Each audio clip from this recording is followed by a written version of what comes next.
everyone, it's Stephanie and welcome back to my channel. Today I'm going to do the Library Lovers book tag because as a library science student, I feel it is my duty to do this tag and share the love of libraries.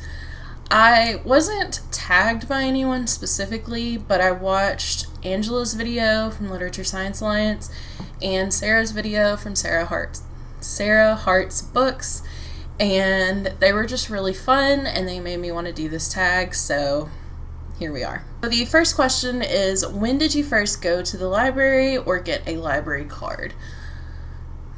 I honestly don't remember. That's how early in my life it was. I know my parents used to take me all the time. I've just always loved books and reading, and I remember, in elementary school, I got a library card where your parents, it's under their name, but you can check out books. That was probably my first one, but they used to check out books for me all the time before that, so I don't know if that counts, but that's what we're going with. Number 2, how often do you use your library? The online portion of the library, where you can check out like ebooks or audiobooks, I use every single day. I am always checking out books, finishing them, returning them, adding books to my wish lists every single day.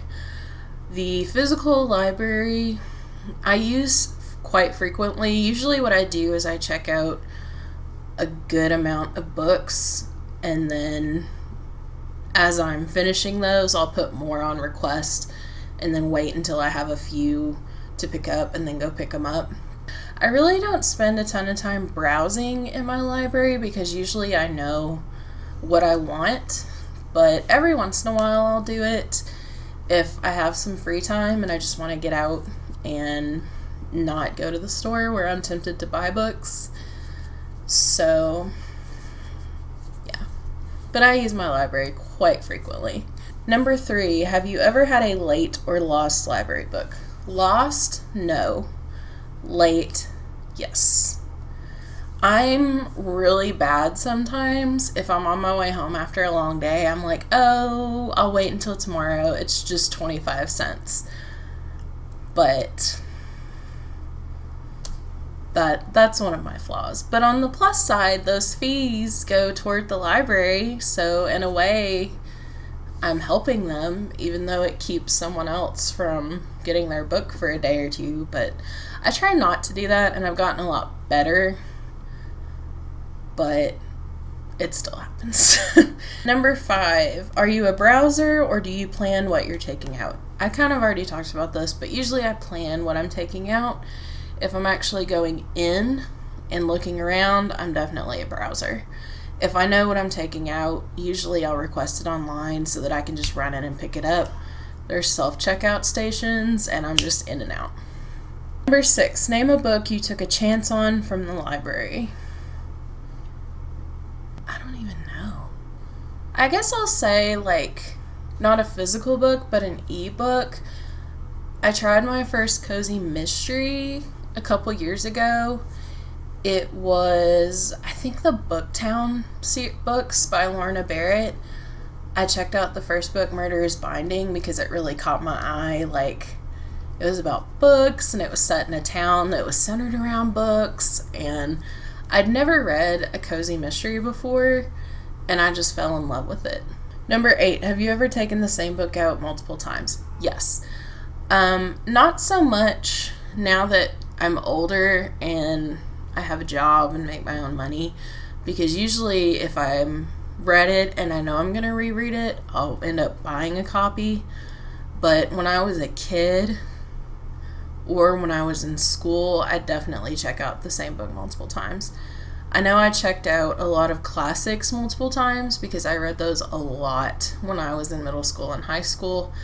And when I was in elementary school, I loved the Bailey School Kids books, and I didn't own that many of them, and I was always, once I finished the ones that were published, I'd start it over, so I checked those out all the time, and now I can't find them anywhere. So, should have got them while I had the chance. Number 9, have you read a good book set in a library? Yes. Let me go get it. Okay. So, for this question, I have 2 books. So, the most recent book is Sorcery of Thorns by Margaret Rogerson. This is set in a magical library with books that can become monsters, and it's just really awesome.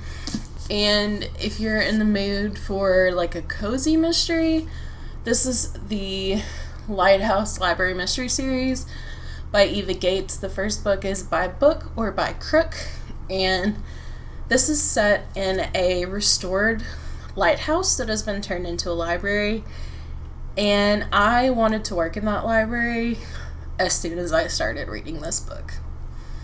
It's awesome.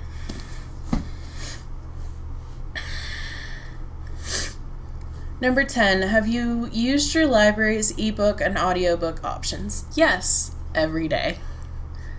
Every single day. All the time. That is where I get the majority of my library books, is ebooks and audiobooks from my library. Number 11, which is the best library you've been to? Okay, I'm going to give 2 answers. One of the most beautiful, impressive libraries that I've been to is Trinity Library in Dublin, Ireland. I think my mouth was hanging open in awe the entire time I was there. It was so beautiful, and there were so many books, and it just smelled like old books, and it was amazing. As far as libraries go where you can actually check books out, like where I could check books out, my favorite library is my local library. It's very beautiful and modern looking, and usually, like, when you go in on one side, there's like walls of windows because you can see the mountains, especially on the second floor, and they have a balcony area, and it's really gorgeous. And the staircase was donated by the Waltons, but it's a really beautiful staircase, and there's a lot of like oceany blues and browns, and it's just a really happy, pretty library. So I love going in there and just looking around, just because I love the views from the windows. And they're actually expanding right now. I think it's going to be done in 2021 or the beginning of 2022. But just looking at the plans, I know it's going to be even more beautiful than it is now. And number 12, what would make you use your local library more? As far as checking out books, I really can't think of anything. But as far as like programming and services go, I think I would use those a lot more if they had like a cozy mystery book group that met after work, not during the day. And maybe if they had like knitting groups, but if they had more sessions like that, like in the afternoon, like evenings after work or on the weekend, I would totally participate in those. But honestly, like when they have author signings and stuff, they're at a reasonable time, and their programming overall is excellent. Just those 2 particular things that are specific to me, I would totally go to more events if they had more events like that at times. They're convenient for like the 9-to-5 worker. That's it. Lucy, I'm not really sure who else done this tag. Angela and Sarah and I usually follow most of the same people. So I feel like if I tag anyone, they've probably tagged them or they've already done the video. So if you're watching this, just consider yourself tagged. I love libraries. I'm going to be a librarian, and I just want to spread the love of those because they're just amazing and phenomenal and provide so many services to the community. especially for those who don't have access to internet or resources that they need to be successful in everyday life. So that's my spiel on the library. But if you're watching this, consider yourself tagged. And if you do this video, please let me know. I'd love to watch and see what your answers are. So as always, if you like this video, make sure to give it a thumbs up and click the subscribe button down below. Thank you so much for watching, and I will see you guys next time.